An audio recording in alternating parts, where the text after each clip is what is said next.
Hey, what's going on, guys? This is another episode of Oak and Rock Fatherhood YouTube channel. We are Zachary Small. I'm Anthony Miglarino. And today we're going to talk to you about the benefits of peaceful parenting, why it's important, what the joy, the excitement, the love, and all the good stuff we want to help you men bring into your home. Look, man, I didn't know when I started doing this. I'm just jumping in. You don't have to introduce or toss it my way. When I started, I was just like, hey, I'm not going to hit my kids. I didn't know there was a term. I didn't know there was a community. I didn't know there was a movement. I will say it wasn't until I crossed paths with you that I understood how deep the rabbit hole went. And honestly, dude, I came to the conclusion that I'm just not going to hit my kids. I'm like, this can't be right. So what we're doing right now, it's not like, hey, I met you. And I'm like, oh, you brought me to this point. We reached this point independent. And then we kind of were talking, and then our messages found their way on the internet. So it's really interesting to me that from two people, totally different backgrounds, the same exact conclusion, it's almost like there's some truth to it. It's not something I was convinced of because people love to say, oh, you're a part of the nicer, use your words generation. No, nobody convinced me to do this. I didn't know peaceful parenting was a thing. I was doing Zach's thing and come to find out there were a bunch of other parents not hitting their kids. So before we go to the benefits, Anthony, how did you find your way into this field? Did you just stop not hitting your kids and then you started researching parenting? Or did you research parenting and be like, oh, I should not be hitting my kids? No, I think it is a lot of what you just spoke about, right? It's for me, it was part of the journey of becoming a better man. So, we talk a lot about becoming physically fit, eating healthy, having better marriage, and making more money, better with finances. It was an element that I didn't hear often other men talk about. And as I was going down a path looking to become better, like you said, if you're doing it, I'm doing it, and we're on the same journey of becoming a better man, there has to be some truth to it. So the more I dove into it, the more I learned about it, the greater I saw the benefits to it, right? The greater I saw my children's lives improve, them open up, them be more assertive, more confident, more loving. So it captivated me, right? I knew this was the way. This is what I had to do. And the further I dug into it, I learned about all the techniques, all the different tools to help me parent better. But again, the focus and the drive of why I did it, it all came back to me becoming a better man. How could I be a better father? So important lessons. Yeah, it's a good discussion because I think a lot of people they come into this with a preconceived notion as to peaceful parenting, why it is. It's about peace. It's about not yelling. It's about weakness, and they confuse these things. So I just want to dive right into the benefits of this. Like, let's just go over directly the benefits.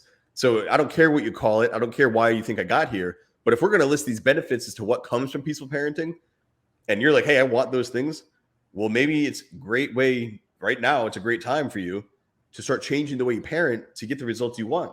And these are the benefits, not just our, like Anthony and I have enjoyed the fruits of, but also a lot of the men we're working with, a lot of the parents. When you go through a lot of these books, you go through the blogs, you see a lot of families that are like, hey, they're doing pretty well and they're not going through a lot of the issues these other people are going through. Maybe there's something to this parenting method. So we'll dive into the benefits. And I think, one of the first ones to start out with, at least for me, is the removal of the stress and the fear that's always present in the home. When I see people who go through like, oh yeah, I'm going to hit my kid, I'm going to spank my kid, I'm going to toughen them up. Their homes are so tightly wound and everybody's so on edge with each other that you can feel it. It's like it's in the air. Because if you get dad mad, dad's going to go off the handle. Well, if you don't behave, mom's going to come at you. She's going to smack you around. And you start to wonder, like, how is that a safe or healthy way to operate? Like, how inside a home, if you're hitting your kids because they made a mistake, how is that preparing them for life at all? How is that, going to lead to connection, and peace and actually having a good time together inside that home? We say it a lot. Wives who are hit by their husbands can leave. Children can't. So if they're in that home and you're hurting them, you're hitting them, whatever, those kids, they're going to be such like these messes. They can't get away from the thing they're afraid of. they're not going to develop optimally because they're always trying to keep dad happy or mom happy so they don't feel physical pain. When you remove that and you allow your children to make mistakes without fear, you allow your children to express themselves without fear, your child can flourish. So you take that stress away, that weight away that's in the air, and you watch how those kids develop. And it's just a beautiful thing to behold. I mean, it's just incredible, the insights they have as children. You would never get that if they were afraid that, oh, if I make a mistake, dad's going to come at me with the belt. Not that I did anything wrong. I just made a mistake. As if dad himself doesn't make mistakes. As if as adults, we don't make mistakes. These kids are held to a higher standard. And again, by putting that pressure on them, that's where you start seeing a lot of the issues that teens are facing now and adults. Yeah, you should never hold your children to a higher moral standard than you would yourself. And I think that goes without saying, but it is something that, parents do a lot of. There are many benefits to peaceful parenting. You said, Zach, we're gonna touch on a few of them. One thing that sticks out for me, especially coming from this with a masculine perspective, from a father's perspective, a lot of men think that going this route and being peaceful means that we have to be weak. To me, it's the exact opposite, right? When you want to build something up, you have to put in the time, the dedication, and the commitment to make it great. You can't force it, right? You can't, if you were to build a garden, you can't stand in the middle of your garden and yell at the broccoli to grow faster. It's just not going to happen. So unfortunately with kids, you can yell at them, right? And you can demean them and make them feel bad just by your voice, by the dad voice, or getting loud because you're bigger than them. And the sad thing is it doesn't do any benefit, right? There's nothing learned. It's not going to teach them. So when we take a step back and we can parent peacefully, this is an opportunity that we teach our kid real life, real world skills, right? We can show them, instead of telling them that the world is dark and dangerous and, I'm hitting you for your own good, it's going to make you tough. We can start to teach them skills that we start learning ourselves, right? How to negotiate better, how to communicate, how we can build a better family through cooperation. And, this is something, if you implement it, it builds resiliency in your child. And it will allow them to handle those difficult times. It'll allow them to go through the hard times and not get stuck, but rather see them as something that they could move past. And a lot of times I think about, I had my own business for a long time, and I was always so focused on, how I was doing in that business and if I was treating my customers right. And it clicked to me one day that I needed to start treating my children better than my customers, right? I needed to start speaking to them like human beings. I needed to start making sure they knew I loved them, that they knew I cared for them. And, to me, they're really important elements to thrive in the world, right? To be around people who genuinely care about you and to grow and expand with them as a human being, to build relationships, to build companies, to break bread with. These are the relationships I wanted to show my kids. So it started with me. I had to be that person to them. It's interesting when you're talking about the benefits. At first, I was thinking, all right, those are the benefits to the kids. And then I started hearing the benefits to you. Like you get the reward, you get the benefit of having that sort of lifestyle and that sort of relationship. And it made me think, a big part, and we might have even overlooked, from the onset, is peaceful parenting is more efficient. Like you basically get to save yourself the redundancy without progress that comes with corporal punishment. I'm going to hit you. I'm going to hit you again. I'm going to spank you again. I'm going to show you. I'm going to slap your hand. I'm going to yell. If you're doing that from birth till 15, why the issue's not getting fixed? Like very clearly, what you want them to do, they don't understand, or they're doing it just to spite you because of the way you're bringing them up, because of the mindset you're instilling in them. So when it comes to peaceful parenting, one of the greatest benefits is that when you teach your child why you want them to operate a certain way or look at the world or maybe take certain moves a certain way, hey, I have found this to be beneficial to me. Hey, we don't do this way because X, Y, and Z. And the kid's like, oh, okay. Well, I'm going to try it anyway. Okay. They try it. They get the negative results that you had told them were going to happen. Oh, you were right. That's why we don't do it that way. That's why we do ABC. And the kid starts doing it the other way because they learned an actual lesson. They understand. When you say, "Hey, kid, don't go running around, late at night or whatever the hell it is you're yelling at them for, be back at a certain time." My kids are young, so I don't even know what to yell at them for. But, when these kids are out doing things, if you're just barking at them, you're not forging a relationship where they want to do the right thing. Like if you tell me don't press the red button, the first thing I want to do is press the red button. But if you tell me, hey, if you press that red button, this bad thing's going to happen, I'll be like, oh, okay. I don't want any bad things to happen. I'm not going to hit the button. Do so because I said so. Well, that sounds a lot like wear your mask because I said so. Get your vax because I said so. If you want that to happen in your home, it's going to happen at large. And these parents who say, do what I say because I said so, are the same parents who are going on Twitter and Facebook saying, disobey and stand against the government. Man, you're acting just like the government and you expect your children to obey. Don't be a hypocrite. So one of the greatest benefits is that you can actually instill logic and reasoning and understanding in your child so they know why you want them to do this or that. And that's a great way to raise an adult who does the same. I love how you got fumbled, you got stumped when you couldn't figure something to yell about your kids with, because you don't yell at them. It's a good problem, I guess. Definitely. No, that's a great point. It really is. We want to set kids up for success. We really want to do the best we can with our abilities as a father. We want to learn and provide that for them. One thing that I believe is really important with peaceful parenting, and this is something I hear often. I speak to a lot of men who don't have good relationships with their parents, and I think this is an effect of traditional parenting, right? This is an effect of abusive, violent, manipulative parenting passed down through generations. So when we raise our children, if we can think about shifting the focus from getting short-term outcome and building long-term results, that means we have to remove the hitting. We have to remove the spanking, because those are easy, right? Those are going to get short-term results. Your kids are going to listen because they're afraid and they don't want to get hit again. But even removing things like punishment, and I know this sounds wild.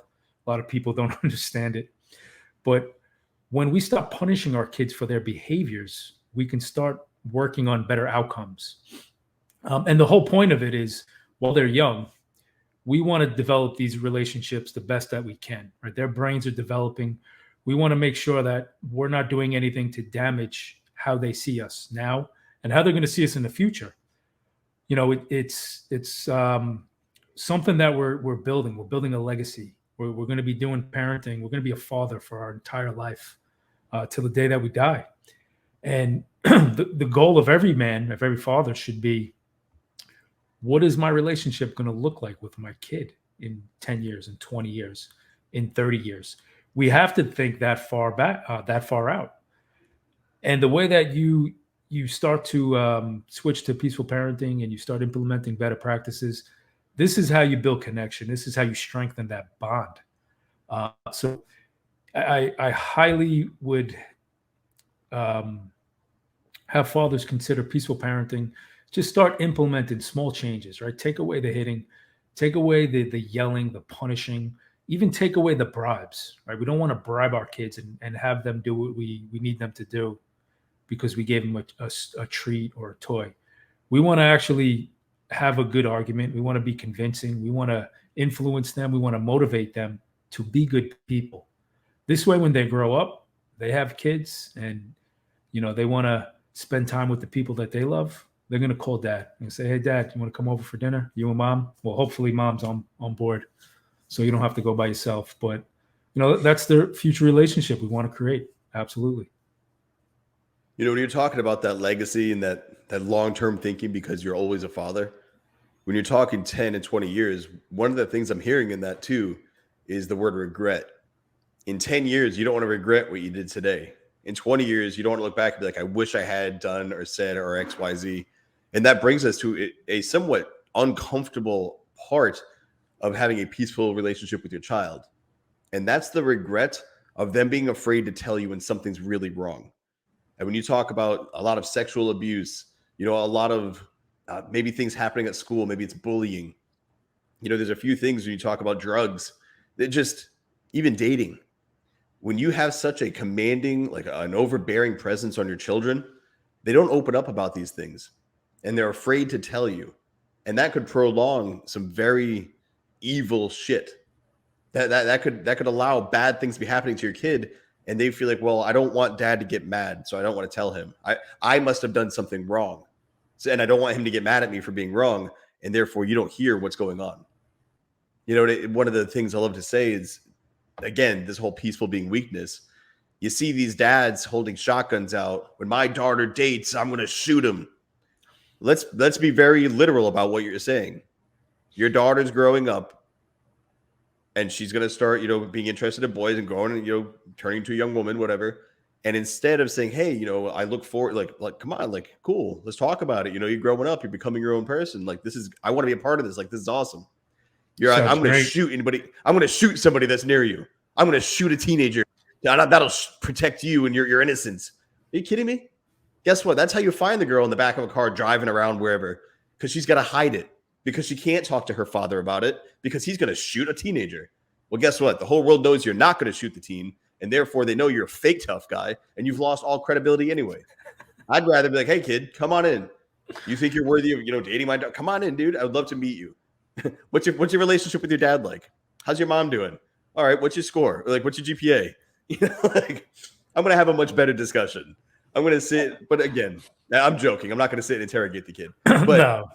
I want to have that sort of relationship. Those are good questions.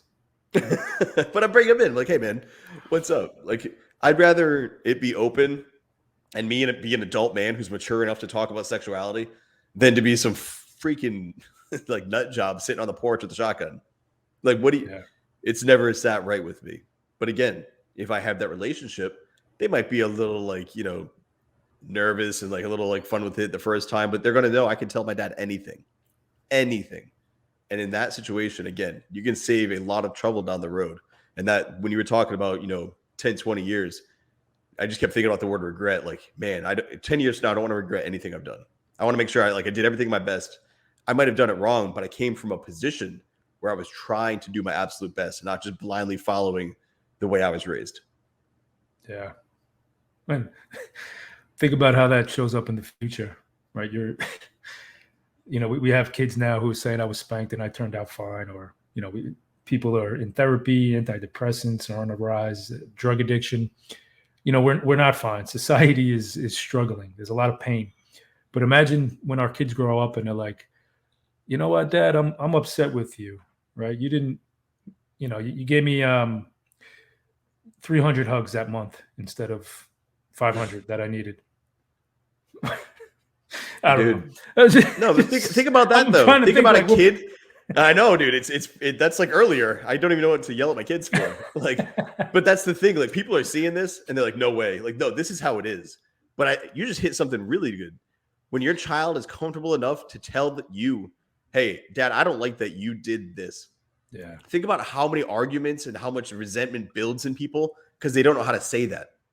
Hey, like you and I, if I don't like Anthony, I don't like what's up here. Like, you and I aren't connected. What's going on? All right. By fixing that on the spot, like, oh no. All right. We see eye to eye. This is what's going on. Now we can go and just keep doing our thing. But if you start holding onto that grudge, or kids start holding onto that grudge with their parents, it's like this unspoken thing that's fracturing the relationship. And you don't even know why, because they can't tell you and you don't know what's wrong. Yeah. Yeah. It becomes toxic, completely toxic. Yeah. It does. It builds up. And I think what you're describing, that buildup, that's who creates the dad on the front porch with the shotgun, right? He's that kid. Because instead of being a strong man and shaking the young man's hand who comes to date his wife and standing tall and proud, he knows that he's failed. He knows that he was weak, and his daughter's not ready to. His daughter's not ready to go out into the world and be with other people because he didn't prepare her properly, right? He didn't take the time. So I think that's why he has that gun and he's using threats, right? Because it's a lack of, he's incompetent. It's something that he doesn't have that he could have given to his daughter. So don't be that guy is my point. You never want to be that guy. No, never be that guy. Yeah, All I right, think. Anthony. One Yeah, time go you had ahead. spoken about self-regulation, and you were breaking it down to how by having a peaceful connection with your child and not being able to resort to the immediate lash out of physical release, so not immediately spanking your kid or your kid not immediately lashing out at whomever, you can teach them to self-regulate. Did you want to break that one down a little bit more? You explain it much better than I. Yeah, definitely. So there's always going to be problems and issues that we face as a parent, as a father. Right? There's going to be specific things probably we face every day, whether that's waking up on time, getting our shoes on, brushing our teeth, which is a huge problem always. And it's almost like we operate on autopilot, right? We have this role as a father, and we don't really think about what we do or how it affects our kid. I know for myself, once I started being more aware and seeing the reaction that my kid was getting, and saying to myself, why am I having these arguments every day? And I think we touched on this before, Zach. You were mentioning it, but you become a accumulation of all those negative interactions. And if you really think about it and you add up every day how much time you spend arguing, and you add that up for each week, each month, by the end of the year, how much time have you spent arguing about really things that probably really didn't matter too much? Um, so one thing that I learned is in these moments, I have to regulate myself, right? I have to be calm. I have to be aware of what's going on before I could tell my kid, stop crying, right? Shut up, or do this because I said so. I needed to reflect on myself, and I needed to say, hey, you know what? Instead of always being reactive, I'm going to look for better ways to respond. And when I started doing that, every moment with my kid, it became a learning moment, not just for them, but for myself. Right. So there was a problem and I solved it. My son or my daughter had a problem and I taught them how to solve it because I was solving my own problems. Right. I had the problem of overreacting and not knowing how to regulate my own emotion. They saw this and as my example. So then it just gets applied to other problems. And I think that's the beauty of it is when you really do take the time and you become more aware of who you are as a man, what your goals are, what you want to do, right? Be the man that you really want to be, and stop lying, stop allowing what was done to you or what maybe society is doing in a whole to dictate how you raise your kids. And once you stop doing that, that's when things change, right? That's when you have real change in your home, and your kids learn from your example. We're talking about example, not advice frequently. When you're living that way, they live that way. That self-regulation is key. Being able to see your kid without you being there to do it for them or to calm that, like they understand, all right, I'm getting frustrated. All right, I've got to calm down. I've got to focus. What's the next right thing? Like, what can I do on my own without mom or dad here to help me? How can I take care of this issue? Because you're teaching them those skills. You're teaching them how to handle it. And again, this allows them to be that authentic self we're always talking about. A lot of times you see people, they'll come to me through 31 DTM or something like they read on the Family Alpha, and they're like, hey, that authenticity, like, I don't know who I am. Well, as a kid, they never were allowed to build that. Again, they were kind of caught in that purgatory. And you can give your child that gift by giving yourself that gift. Hey, I'm going to allow me to be me, an individual. My child is an individual. They are not a clone of me, not an extension of me. They're your flesh and blood for sure, but they're their own entity. They're their own being. So you're two different beings interacting together, not one that's leading the way and the other one's subservient. No, you've got to raise that one up. It's a future man you're raising there. It's a future woman you're raising there. Treat them like that. How can you teach them to be a competent adult man or woman in the world? Peacefully. If you don't want your kids hitting, don't hit your kids. If you don't want your kids having tantrums, stop having tantrums yourself. If you don't want your kids sitting and playing video games all the time, stop sitting on the couch and scrolling your phone. They're following you. You're just doing pretty much the quote unquote adult version of that thing. Scrolling social media, scrolling your timeline on Facebook or whatever, looking at Reddit. How is that any better than them scrolling YouTube or playing on their PlayStation? It's not. But if you were to get rid of the electronics and sit down together and you're going to sit and read, hey guys, if you're coming in here to hang out with me, bring a book. We're not going to turn the TV on. Then they come in with their book. Hey, that's how you teach your kids to read. You don't just tell them, hey, go read a book while you sit there and let me play my phone. No, and it goes for everything. Reading you is want them good to work for you. out? Go to the gym. Let them see you at the gym. Take them with you everywhere you go. Let them see what an adult man interacting in the world looks like. Because we're so removed from our kids. It's crazy. Hey, I'll go see you. Kid, stay home. No, bring the kid with you every chance you get. Let them see how you talk to your friends, how you talk to their mother, how you speak to when you're talking business or what the hell ever and everything in between. They need to see you interacting in the world.